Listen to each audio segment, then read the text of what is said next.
Bryan Kalbrosky joins me now from USA Today's Sports Media Group. He also writes for HoopsHype. He writes for the Win. He's got a lot of stuff going on. Bryan, thanks so much for taking a minute to be with me. Want to talk a little bit about 75th anniversary of the NBA. I know that they released a list of the top 75 players in their history. Who do you feel was left off that list? Are there a couple of snubs?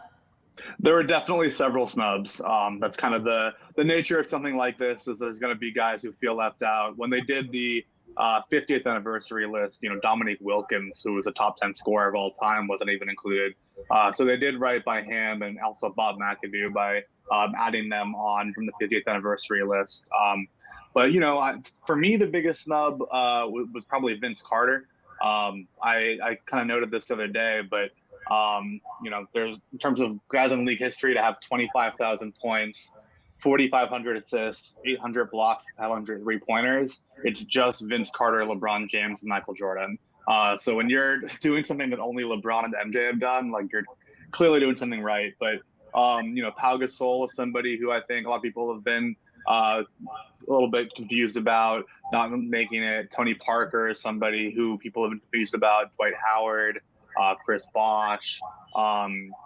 Then among the old school guys, I would say that the biggest two that come to mind are Bernard King, longtime New York legend, and Alex English. And I had a chance to talk to Alex English earlier this week about kind of the things that he felt he has done in his career to make himself worthy to be on there. He was the first player in league history to ever score at least 2,000 points in 8 consecutive seasons, led his team to the playoffs 9 years in a row, was just a no drama guy who, kind of didn't play without, all the thrills and everything. He was more of a mid-range shooter, but really, really impressive scorer who was productive as a rebounder and playmaker as well, and just consistent. And, I think he was really surprised to have not made the list. He told me that he found out kind of on the television broadcast, just like the rest of us. And, he's the leading scorer for the entire decade of the 1980s. And obviously a lot of great players, Magic Johnson, Larry Bird, Kareem Abdul-Jabbar, Michael Jordan played in the 1980s. So for him to outscore all of them in that decade and then not make the list was pretty devastating for him. And, we had a nice productive conversation about that. But, he also gave me some advice for players about transitioning to retirement and some of the things that he's done in his own time, kind of since retiring. And we talked about the WNBA and a few other things like that too. So, Alex English was a really, really interesting guy to get to know, and I'm glad I had a chance to talk to him. Yeah, the conversation is definitely worth checking out on HoopsHype. I was surprised to hear that he was pretty devastated when he didn't miss the cut for, when he missed the cut for 50. How seriously do you think a lot of these players take that kind of honor or recognition, particularly the old guard players, maybe not today's NBA players that are inundated with everything social media? I mean, it seems like he was really affected by that. Yeah, I mean, I think that, everyone's going to take it differently.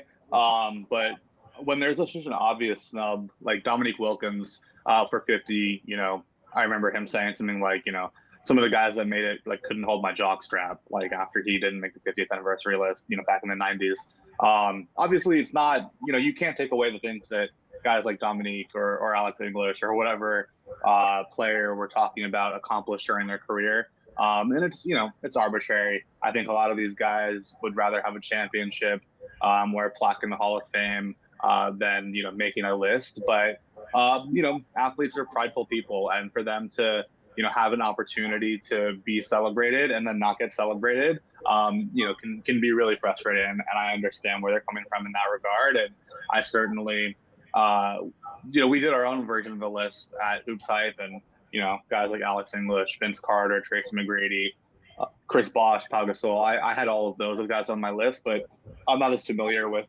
some of the older guys. So across the board, it's one of those things where it's like everyone's got their own methodology and there's not necessarily any consistency. So I think it's interesting that players, definitely were left off and had feelings about it. But I also think that it's not surprising, and it's also something that a lot of them will probably get over in due time.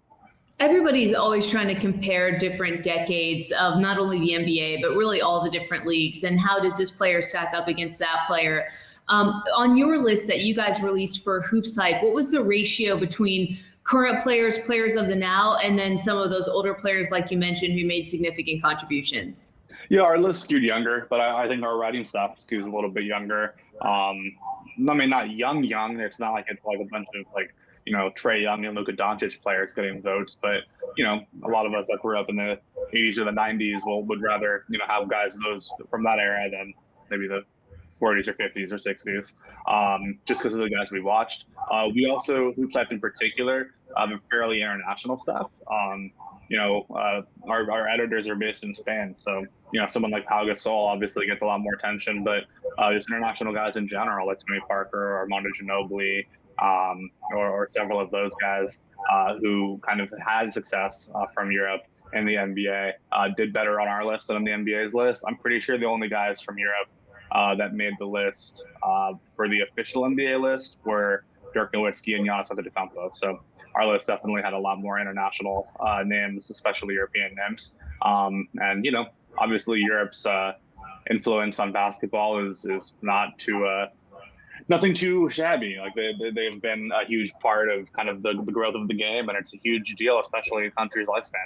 Yeah, I'm curious because a lot of times we bring NBA writers on and we'll be talking about Kyrie or whatever the story du jour is, but you're different, you're interesting because HoopsHype, like you said, skews younger. And I'm curious kind of from the 30,000 foot view of what your impressions are of the newest generation or the youngest generation of basketball fans. I mean, when I walk around New York City, I hear conversations from basketball players on the street and fans of the sport talking about NFTs and, how they consume things on YouTube, on all these different social platforms. And I know that HoopsHype, like you said, is a destination for a lot of young fans.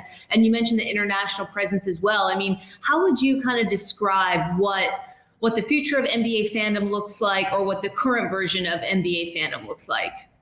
I think the NBA is in a great place. I think, we're seeing that day in and day out, especially when you look at the leadership that the NBA has. The commissioners of the other sports have done some pretty horrid things of late. And Adam Silver has managed to keep his nose clean and kind of keep a strong, moral compass for the NBA. And a lot of the NBA players have had a ton of really impressive movements to show that they're going to be on the right side of history, I think. And I think that kind of skews both the younger fan base. And I think that, it's a lot of individuals who kind of stand for something that's a huge part of what the NBA is all about. You saw a ton of that in the bubble. I think that appeals to a younger audience. From a writing perspective, a lot of people are getting their news from Twitter directly. So I think you're seeing a lot more people, trying to get a joke off on Twitter as a way of like producing content, whether it's a video or a meme or, whatever it might be. Like, I think we're seeing a lot more of that, and it can be harder for like a long form article to stand out, but the cream rises to the top. There's a ton of great feature writers who do a great job of getting people's attention with their long form. And, I think that while the average NBA fan, is kind of there to be a casual observer, participate in the conversations here and there on Twitter, whatever it might be, you've got a lot of hardcore fans who are willing to read, a ton of insightful stuff from writers all across the web, including, my stuff at HoopsHype, my coworker stuff at HoopsHype, but, everywhere as well, a ton of great writers and really competitive space. And I think that, the fans, we saw last year with, you said the NFTs, like NBA Top Shot was remarkably successful. And I participated in that as well. And, had a fun time kind of following, what that looked like and, selling some of the cards and making some money off of it. But, across the board, it's kind of hard to predict what's going to happen. But I do think that the NBA fan base is probably one that I feel the most confident in having the most kind of long-term success with a younger audience. Mm-hmm. Do you feel like a nod to nostalgia with NFTs and even like longer form podcasts have turned back the clock a little bit in terms of people maybe wanting to indulge in some long form writings or read a conversation like the one you had with Alex English? I mean, have you seen that kind of trend? Yeah, I mean, I think the 75 list got a lot of attention on some of the older names that people hadn't really talked about in a while. When I was doing my research for my own votes that we did internally at HoopsHype, which weren't part of the official list, I definitely started having more opinions about Bob McAdoo than I did, a month ago. So that was kind of interesting for me. And just, learn me like, oh, Bob McAdoo was the only player who didn't make the MVP, who didn't make the 50th anniversary list. Like, I hope he makes it this time. Like, suddenly invested. And I think, I found, like, I did an interview with Bob Pettit as well, who was actually the league's first ever MVP, and got to know him a little bit last week, and did a feature with him. And, that was really cool too, just kind of learning his story and hearing about what he, had to give to the game. I mean, he was one of the greatest players ever, but played in the 50s. So I didn't know too much about his story. And, he told me about how he, after 10 years in the NBA, 11 years in the NBA, actually, retired to become a banker because it was similar money. So that was kind of interesting for me to hear, like, oh, wow, like, that's what the NBA was like in the 50s, is like they're kind of competitively similar jobs in terms of that regard. So, yeah, I mean, I certainly have found that I've, been able to, learn more about some of the older guys, Bob Pettit, Alex English, and I'll get to know them personally. And I feel like, the audience is kind of right there with me if they're reading the stories. It's early in the season, but which storylines so far have been most interesting to you? I mean, you mentioned the job that Adam Silver's done with coronavirus and social justice. And, we've seen a lot of that at the forefront, players deciding not to get vaccinated. And there's been a lot of public support and a little bit of public dissonance as well. But as you kind of look at the landscape early on in the season, what's piquing your interest so far? Yeah, well, I think that, most people would probably bring up Kyrie Irving and Ben Simmons, the two guys who are healthy but not playing. And we're just so inundated with those two narratives in particular that it's kind of hard to be like, I can't get enough of this, because it's like I've gotten too much of that. So I really liked watching some of the young point guards really take over in the NBA, and kind of the passing of the guard in some ways. And maybe no one's stepping away from it, but guys like Ja Morant and LaMelo Ball just becoming absolute forces to be reckoned with. And that's a fun narrative, and I think that the NBA is going to be in great hands from the playmakers perspective, in terms of the floor generals, with young talents like Luka Doncic, Trae Young, LaMelo Ball, Ja Morant. And I think that that's something that I have been kind of noting the most, is kind of watching their ascension. Ja in particular has been fantastic. And, I think that obviously Zion went number one overall, but Ja is proving to be every bit the prospect that Zion, Williamson kind of projected as too, in terms of just generational talent at the position. How much influence do you think their performances have on dictating the market of the league in terms of how much emphasis teams would want to put on or spend on a player like a point guard? I mean, what kind of evolution have you seen in the value of that position compared to some of the others in the past? The big man. Now it's like you see these shifty guys, like you're talking about, these floor generals. I mean, where are their value right now? Where's their value right now? This is sort of a cop-out of an answer, but I think there's value at every position, because the reigning MVP, Nikola Jokic, is a big man who can pass, which is like nothing we've ever seen before. The runner-up MVP was, Joel Embiid, who is kind of almost a throwback big man in that sense, where he's just a absolute force in the post. And then, you've got guys like Giannis Antetokounmpo and Zion Williamson who don't fit into any category. We've never seen anybody like Giannis before. Guys who can cover the length of the floor in 7 footsteps. That's insane. So he's maybe not necessarily a 5 or a 4, but he's certainly not necessarily a 1, 2, or a 3 either in terms of his position. And I think that we're kind of seeing that elite talent outweighs everything. Luka kind of can play 1 through 3, and there are guys like Kawhi Leonard who can guard 1 through 5.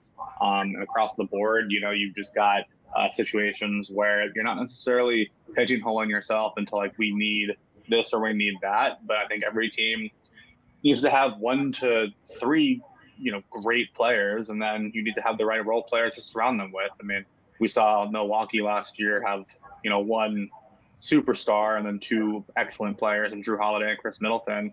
But Brooklyn has, 3 superstars with Kyrie, James Harden, and Kevin Durant. And I think, I'm also very curious to see, what the role players that teams like Brooklyn and the Lakers, who are more star driven, end up doing, because usually you have to sacrifice some of those role players to get the big name. So I'm very curious who those guys that they ended up with will end up becoming and stepping up to becoming. Yeah, as you noted, I mean, watching what Drew Holiday brought defensively to Milwaukee was as advertised coming in, and then I think he exceeded expectations, and all the pieces that they had around them clicked. So we know what's been assembled there, and then you look at Brooklyn's roster, which is ridiculously deep. LA was seemingly also deep and in prime position, though they've had some chemistry issues early. And you mentioned Luka Doncic in Dallas. I mean, outside of those teams that have this kind of mass grouping of star power 1 through 3 and beyond, what are some of the other teams in the second or third tier, the Atlantas of the world, or maybe even Philly without all the stuff that's going on with Ben Simmons, that you think are in position to potentially be there at the end? Yeah, I was going to mention Atlanta off top, just because they're incredibly deep. I think they're 12 men deep. And you really only play like 10 guys during an NBA season. So, that's a team that I have my eyes on in a lot of ways. I think Trae Young is, only going to get better as his 3-pointers go in more often. You have to guard him out there still, but you don't necessarily expect it to go in every time. Once it goes in, a few more percentage points, every time, like, he's going to be unbelievable. And they have such a good cast of players around them that they can kind of parlay some of those role players, some of those good role players into, the next disgruntled star to ask for a trade. Memphis, I think, is in a similar spot. Memphis is really, really deep, with Ja kind of on the way up too. And Desmond Bane, their second-year player from TCU, has been really, really delightful to watch as a 3-point shooter. And I think, Phoenix is definitely a team to watch too. Obviously, they've got a weird situation with the contract disputes between them and big man DeAndre Ayton. But I think that Phoenix made it to the NBA Finals for a reason, and they're really deep, and they've got a ton of talent on their roster. And I would say, Milwaukee, obviously, for the same reasons that we just said with Phoenix, where, they're the returning champs for a reason. So those are some teams, obviously, that outside of the Brooklyns and LAs of the world, I have my eyes on. But the one that really, really stands out for me, if it all really gels, would be Denver. Because, Jokic is the most, unique talent we have right now. And, I think Michael Porter Jr. can be a superstar in this league. And if Jamal Murray comes back towards the end of the season and they're kind of in contention, I think Denver's in a great position to potentially make a leap, especially considering the addition of Aaron Gordon proved to be really valuable on both sides of the ball. Awesome. I won't keep you too much longer, but I know you said we've all been inundated with the Ben Simmons, Kyrie stuff, but I have been asking everybody that we've been speaking with kind of what they think about Kyrie, his decision to do this. Obviously, it ties into the politics of New York City, where we live, and he's, the protests that we've seen at Barclays. He's gotten some support, and there's been some internal support from players too, that this should be a choice, whether or not these players decide to get vaccinated. I'm just curious, your take on this thing and how you see it ending. Yeah, I mean, it's a safe and effective vaccine. So that's kind of my reading of it, where it's like, for you to be able to do your job, you have to, do the thing that is required of you to play in your state. I think it's definitely interesting that this wouldn't be a problem if he played for almost any other team in the league. So it's just, elevated by the fact that he's, here in Brooklyn. But at the same time, like, I am never going to be someone to tell you what to put into your body, And I think that it's hard for me to finger wag someone like Kyrie Irving, who's, capable of making his own decisions. I don't necessarily agree with them, and they're not necessarily the ones that I would do. And they have grave consequences on Brooklyn's roster. I think that it's something that we're seeing already, where it's like, they have a huge allotted cap space given to Kyrie Irving that they haven't been able to get any value back in return for. And that's got to be really hard for them as they continue to kind of create their chemistry and everything. And, I imagine that his teammates are not very happy about it either. A lot of people didn't want to get the COVID vaccine, but, these NBA players, especially the entire roster in Brooklyn, had to do it. And, it's tough to see, for someone who maybe is on that Brooklyn team that wants to win a championship, that their other teammates weren't willing to do it with them, or in this case, their one teammate wasn't willing to do it with them. And that, from just a team building perspective, that's got to be really frustrating. Yeah, he seems to have the support from Kevin Durant, which I think probably is the most important thing. As long as he's got Durant on his side, then maybe the locker room remains intact somewhat. Do you see this getting contentious, or do you get the sense that it is already contentious? I don't think that there's a team in the league right now that would be willing to give too much back in return to get Kyrie Irving, because I think a young team wants to see their guys develop, and wants to give, like a team like Detroit would rather have, the ball in the hands of Cade Cunningham, their young talent, and have Cade get those reps than Kyrie. And then an older team probably doesn't want to mess with the chemistry that they have going, especially considering you don't know what you're going to get out of Kyrie, because, last year he stepped away from the game for a little bit and stuff like that. While I think is fine in a personal standpoint, from terms of building a roster, like I can't imagine there are too many teams in the league who would want to give up young talent to trade for someone who they can't necessarily count on. And so it might get contentious, it might already be contentious, but in terms of the resolution, like there's an obvious one that involves Kyrie making a decision that he has seemed very reluctant to make so far. All right, Bryan Kalbrosky, thanks so much for taking the time. We appreciate it. Yeah, absolutely. Thank you so much for having me.